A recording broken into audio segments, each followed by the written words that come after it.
आध्यात्मिक गुरु कहते हैं कि आपसे सब कुछ कर्म करवाया जा रहा है, पर मैं इस दुविधा में हूँ कि अगर सब कुछ करवाया जा रहा है तो फिर मैं इतना अभी नहीं समझ नहीं पाए उनकी बात। आपसे सब कुछ करवाया जा रहा है, कौन करवा रहा है बताओ आप, कौन करवा रहा है? अदृश्य शक्ति है। तो फिर भैया दंड क्यों देती है?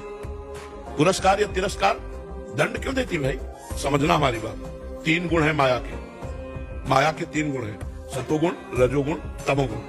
और इन 3 गुणों का प्रभाव तुम्हारी बुद्धि पे पड़ रहा है और तुम्हारी बुद्धि उन गुणों के अनुसार स्वीकार करके क्रियाएं कर रही और उसके कर्ता तुम हो, तो भोक्ता तुम्हें होना पड़ेगा। अब आप बाजार लगी हुई है, बाजार में क्या पसंद करते हो तुम्हें छूट है। अब तुमने जाकर के जहर पसंद किया, तो तुम्हारी पसंद है ना, तो मरोगे तो तुम ही। तो वहां अमृत भी तो है, वहां अच्छे अच्छे पदार्थ भी तो है, तुमने पसंद क्यों गलत किया? ये तुम्हारे ऊपर दंड मिलेगा। बाजार उसकी संपूर्ण लगी हुई है, पावर आपको दिया है विचार करने का, देखने के लिए आंख दिया है, करने के लिए हाथ दिया है, करने की शक्ति दी है। अब बुरा कर रहे हो कि अच्छा, ये तुम्हारे ऊपर है।